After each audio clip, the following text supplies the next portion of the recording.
Bom, dando sequência então à aulinha sobre iluminismo, vamos falar sobre os chamados três porquinhos, né? Esses são filósofos que são colocados dentro do século XVIII, né? Então são indivíduos que a gente denomina de três porquinhos, né? O Montesquieu, o Voltaire e o Rousseau, tá? Inclusive nos vestibulares, quando esses caras aparecem, o elemento básico de cada um deles acaba aparecendo na prova, tá? Então quando a gente fala do Montesquieu, a gente está falando de um cara que escreveu um livro chamado O Espírito das Leis. Esse cara, ele é um forte crítico do absolutismo monárquico. Ele entende que o rei, ao possuir todos os poderes em suas mãos, vai sempre favorecer a ele mesmo, ou seja, aos seus interesses. O que o Montesquieu está defendendo? A ideia de divisão de poderes. Tá? Então, o Montesquieu ele acaba sistematizando a teoria da divisão dos poderes, ou seja, a divisão tripartite de poderes. O que nós temos hoje? Executivo, legislativo e judiciário. Na prática, deveria haver uma divisão equilibrada desses poderes, e essa divisão equilibrada promoveria uma autonomia e uma harmonia entre esses poderes. Tá? Então, na prática, ele faz uma crítica ao absolutismo, ele entende que o poder ele deve estar compartilhado, dividido em três. Tá? Se o governante acumular todos os poderes, acabará impondo sua vontade particular. Portanto, na visão dele, o ideal é que você tenha uma divisão de poderes. Isso está lá na página 153 do livro didático de vocês, tá bom? Na sequência, a gente tem um outro teórico chamado Voltaire. Tá? Ele vai escrever o Tratado sobre a Tolerância, ele foi um grande crítico, ele foi um grande anticlerical, né? Então fez duras críticas à igreja, e aí ele coloca, né, a opinião deve ser expressa, deve ser sempre expressa, para expor os limites de um argumento irracional. Né? Então, vocês provavelmente já devem ter ouvido aquela expressão, abre aspas, posso não concordar com uma única palavra do que você diz, mas defenderei até a morte o direito de você dizê-lo. Né? Não teria sido exatamente o Voltaire quem escreveu essa frase, mas ela sintetiza basicamente o pensamento desse indivíduo. Né? Então, a ideia da defesa da liberdade de expressão, né? Então, ele se coloca contra a censura, porque na perspectiva dele, né, a partir do diálogo, a partir do momento em que o indivíduo começa a se expressar, promover a sua opinião, é aí, dentro desse contexto, que você, inclusive, começa a compreender a possibilidade desses argumentos serem argumentos irracionais e, portanto, ser possível, né, você superar esses argumentos. Tá? Não condenava a monarquia, mas o poder arbitrário. Né? Então ele não era contra um Estado monárquico, né? Mas ele era contra a estrutura absolutista. Esse cara é, inclusive, um dos defensores do que a gente chama de despotismo esclarecido. Por exemplo, o rei ele poderia continuar governando, desde que ele colocasse no seu governo elementos iluministas, ou seja, ele adotasse medidas iluministas na sua administração. Então seria um déspota, tá? Déspota é um rei, mas é um déspota esclarecido, ou seja, um déspota que utiliza-se de elementos iluministas para o seu governo ou no seu governo, tá? Então criticou severamente e ironicamente a Igreja Católica e os resquícios feudais como a servidão. Isso a gente encontra na página 154, né? Então, no século XVIII, a Igreja foi alvo de severas críticas feitas por alguns pensadores iluministas. Esses pensadores criticavam a superstição, o fanatismo e a intolerância religiosa, pois acreditavam que esses eram os principais obstáculos à construção de um mundo melhor e mais racional. A crítica de Voltaire. Aí você tem toda uma crítica, e uma forte crítica que ele vai fazer à Igreja. Tá? Mas o Voltaire ele está sempre muito ligado a essa ideia de defesa da liberdade de expressão e da defesa de uma monarquia esclarecida, que a gente vai chamar de despotismo esclarecido, e que no próprio capítulo do livro vocês vão acabar encontrando. Eu citei o despotismo esclarecido quando eu falei, dentro da história do Brasil, do rei Dom José I de Portugal, né? Quando eu citei o ministro dele, um camarada chamado Marquês de Pombal. Né? O Marquês de Pombal ele vai adotar medidas de caráter iluministas e que tinham como principal intenção modernizar o Estado português. Tá? Por isso que, inclusive, no livro de vocês encontram na 153, num trecho, né, num quadro complementar, enquanto isso em Portugal. Ele vai fazer uma menção ao despotismo português, ao despotismo adotado pelo Marquês de Pombal. Tá? No próximo slide a gente tem o Jean-Jacques Rousseau, né? 1712 a 1778, esse cara, sem sombra de dúvidas, dos três, é o mais interessante, né? Ele é também um filósofo, um teórico denominado de teórico contratualista. Ele vai defender a ideia de que o homem, ele deixou, na verdade, ele vai defender a ideia de que o homem no estado de natureza, ele tinha liberdade e igualdade, né? Então ele parte da ideia do bom selvagem. Então, um livro que eu recomendo sempre que as pessoas leiam, quando se fala do Rousseau, é um livro chamado Emílio, né? Que ele fala ali sobre a questão da pedagogia, da educação, da formação do indivíduo. Então o Rousseau, ele parte do pressuposto de que nós somos bons, né? Mas que dentro dessa estrutura competitiva, dentro dessa sociedade, a gente acaba sendo corrompido, tá? Então o homem nasce bom, mas a sociedade os torna perversos, né? Então, ele parte do pressuposto de que nós, dentro de um estado de natureza, nós éramos bons selvagens, mas que posteriormente a gente acabou promovendo ali uma luta incessante, uma luta perversa entre nós, espécie humana, tá? O homem nasce livre, mas por toda parte se encontra acorrentado, né? O Jean-Jacques Rousseau, pessoal, é aquele cara que vai fazer uma forte crítica à propriedade privada, ele vai fazer uma forte crítica à estrutura da sociedade estamental, ele vai fazer a defesa, como os demais, mas ele faz isso de forma mais categórica, a defesa da igualdade de todos a partir do nascimento, a igualdade jurídica, né? Ele quem vai dizer, por exemplo, que a diferença existente entre os indivíduos tem a ver com a existência da propriedade privada, né, que o responsável por isso foi aquele que primeiro cercou um pedaço de terra e gritou, isso daqui é meu, né? E, consequentemente, você definiu ali a existência da propriedade privada e, por tabela, quem é rico e quem é pobre. Então, Rousseau, ele é extremamente revolucionário, né, dentro dessa filosofia iluminista, o mais revolucionário de todos, né, se nós compararmos ao Montesquieu, ao próprio Voltaire, e ele, inclusive, vai ser visto como o patinho feio dos iluministas, embora no primeiro momento tenha sido fortemente presenteado, acabou ganhando alguns prêmios, mas depois ele acaba sendo escanteado exatamente por essa defesa de uma transformação mais radical nessas estruturas, ou nessa estrutura que estava posta na Europa no século XVIII. Tá?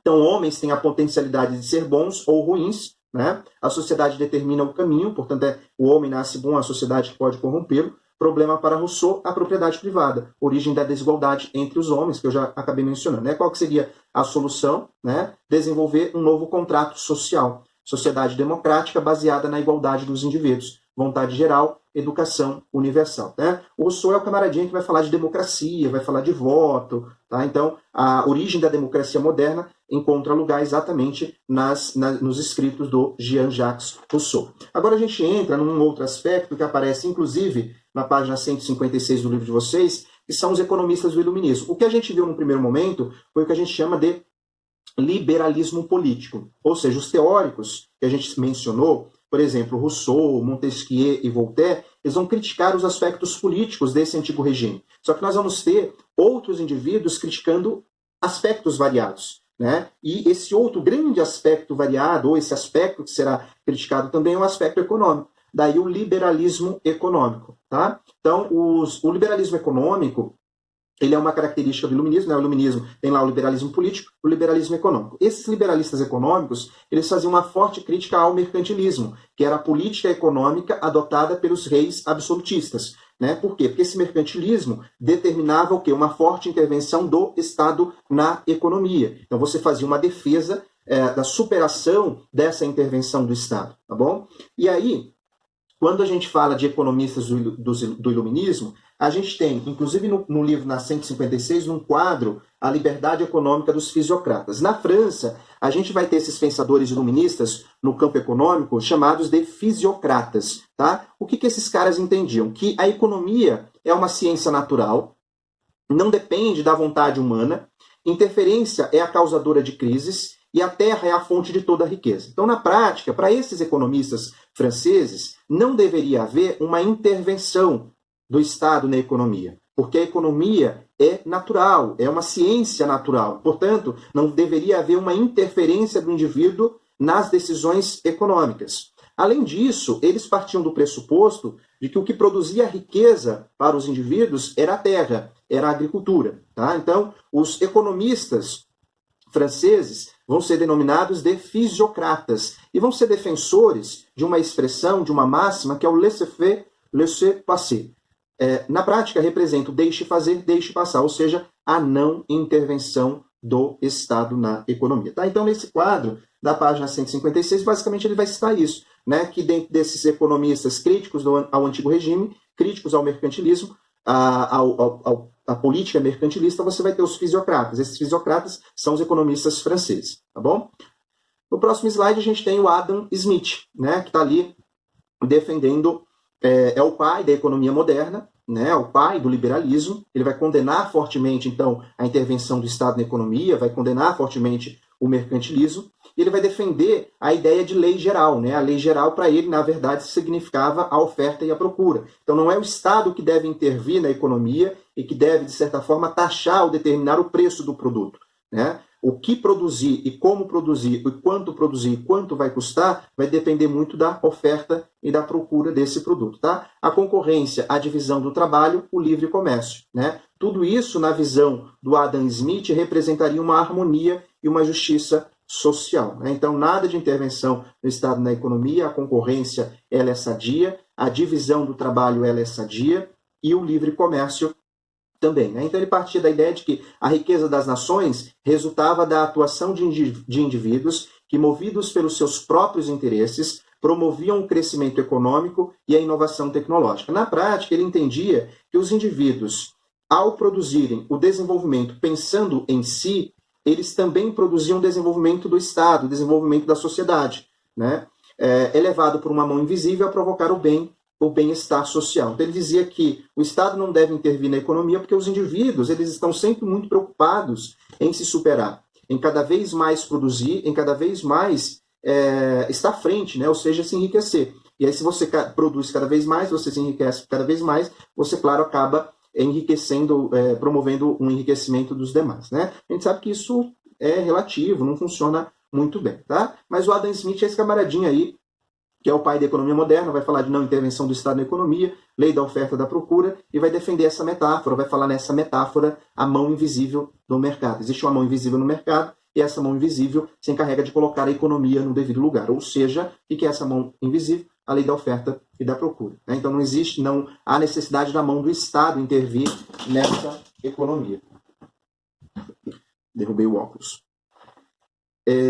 Não é da benevolência do açougueiro, do cervejeiro e do padeiro que esperamos o nosso jantar, mas da consideração que tem ele pelos próprios interesses. Apelamos não à humanidade, mas ao amor próprio, e nunca falamos de nossas necessidades, mas das vantagens que eles podem obter. Adam Smith. Tá? Então, os indivíduos eles agem por interesse, e ao agirem por interesse, de alguma maneira, eles acabam atingindo satisfatoriamente os demais. Tá? Você vai ter outros discípulos do Adam Smith, né? O David Ricardo, por exemplo, vai falar na lei férrea do salário mínimo, na criação do salário mínimo para os indivíduos, tal, mas que fosse mínimo mesmo, fosse suficiente apenas para a sobrevivência dessas pessoas.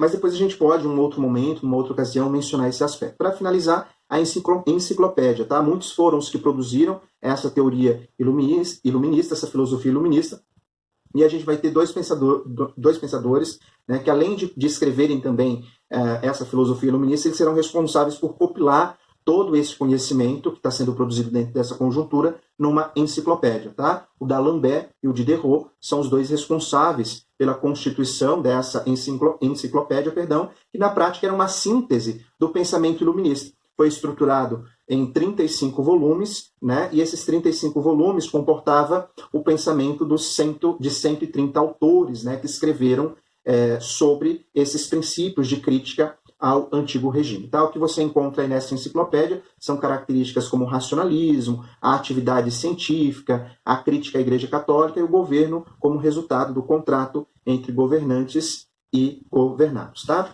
E aí você tem o despotismo esclarecido, que eu já mencionei. Na prática, esse despotismo esclarecido, você seria um governante que tinha ali feições absolutistas, mas que introduzia no seu governo elementos, princípios, ideais iluministas. Tá? Então, segunda metade do século XVIII, soberanos absolutistas e seus ministros, política de reformas para a modernização nacional de cunho iluminista, objetivo é diminuir as tensões entre a nobreza e a burguesia, né? Porque você vai ter, dentro desse século XVIII, muitas movimentações, uma tensão muito forte entre nobres, que tinham privilégios, e a burguesia, que é uma classe economicamente rica, tá?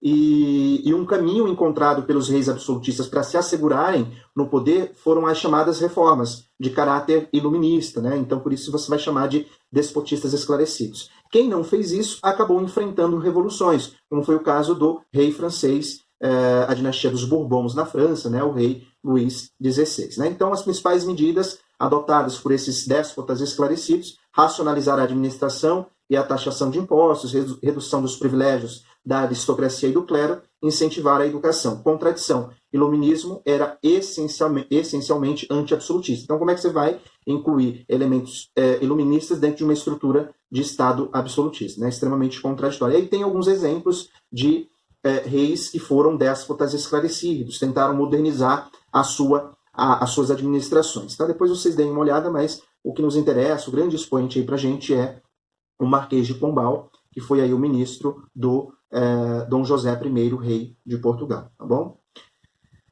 Depois a gente tem outros elementos que já extrapolam o capítulo 8, o capítulo 7 do livro de vocês. É isso.